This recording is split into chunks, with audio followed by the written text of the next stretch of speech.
sanka obi enim ada obewu a anka de beche no eni gi a wo wiase nyina obeye ewo mu ahodo obewo eduani mu ahodo obedi chese bibie ni anka nipa no onye obe bibia bi se be ya odum se ade chi a ohun wiase bim okọ ma sorry ewie ya bo so na masa manum Guinness kakra nti no ma me kopɛ Amelia TZB ewo joint watch me kopɛ bie ato ana ma me koto bie woman ko abo otom so yes what the ye mo ade no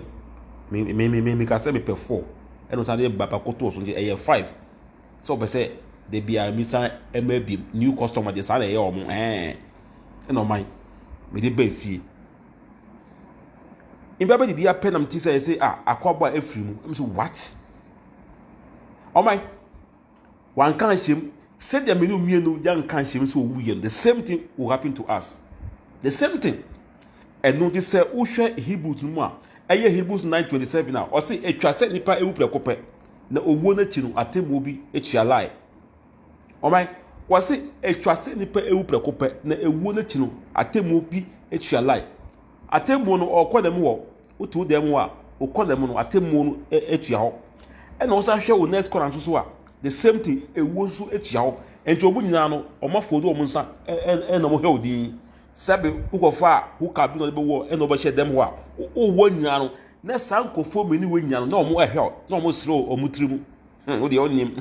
wo de first nipa obesire first no eye ewu esre saa na waso na wodneni agohwe atemu no na onzo esre enti first year obesire no eye owu na finish upe afina atemu so asom eto aso enti o man ewiase na ye wo no enye se afina nipa bewu ansa na ye preach one of the things that o ma me mpene se obi ewu no a ye kwa akoko sie no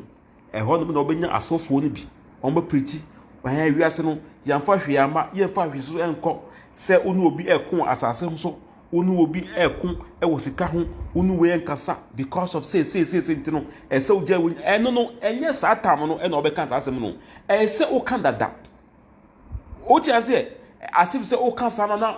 ye nwuye no sabio na obu abem no so far as ye tin kwamu de ese yetimi fight hard work na yentimi achieve o ti ase but use the right channel all my openi koju akwabo a efrimu ene 16th May na ekwan ofa so efrimu de mameka nchemwe ne ba ayefe no junior akwabo a ono na wo the Instagram page o de ko bo ho was rest in peace daddy na o de ko bo ho and a lot of people omo extending no condolences a lot of people ni na wonfo ni manyema openi koju akwabo ayi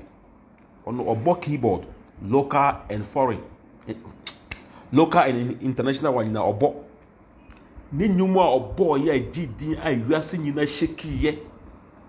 sada no orisi sabon no ewiase nyina satan kwapo no na Queen Elizabeth no onyiniye enije bia woman iso ya na osa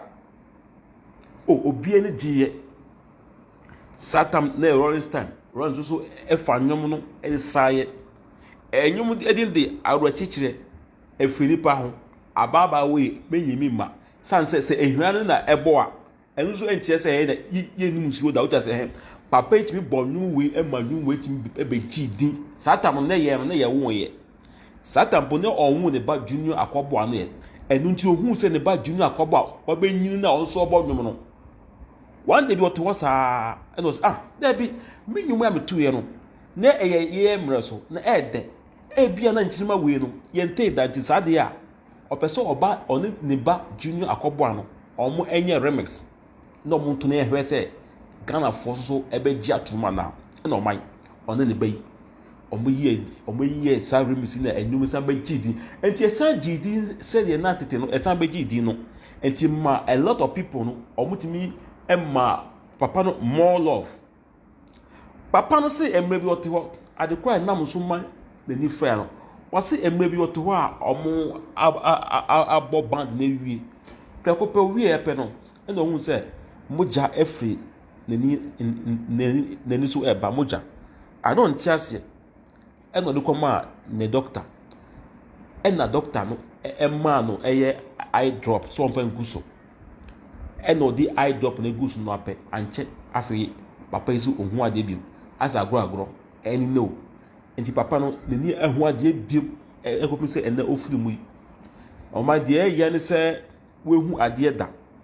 na afei prɛko pɛ no w'ani abɛfira a wohu adeɛ bi ɛno no ɛyɛ dansɛ obi a yɛawo a wohu adeɛ da no ɛno deɛ because wo no wehu adeɛ da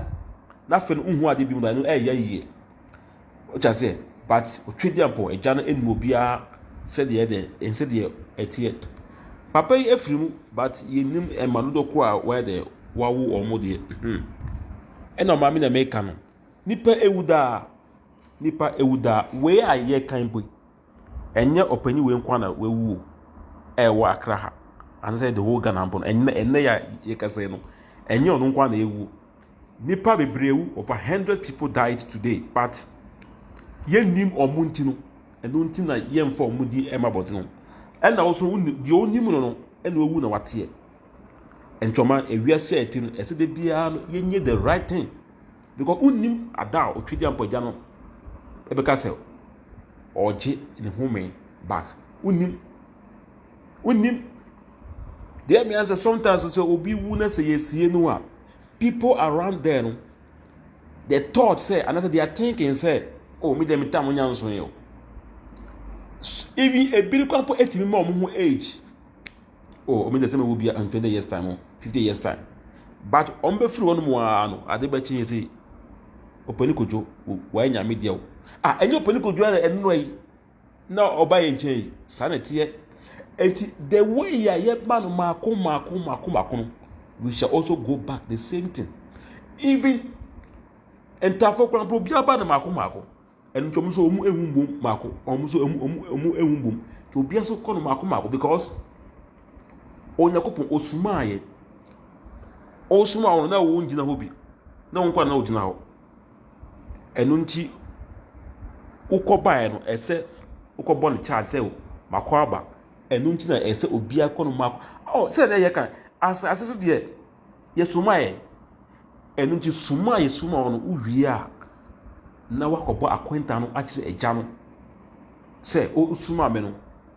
memewie se enie joma said ye fa so buy no the same thing and be kan am kotu sa quotation ya obi antimi enkotu nche no eye Hebrews 9:27 no se etwa se nipa ewu pekopɛ na owo na ti no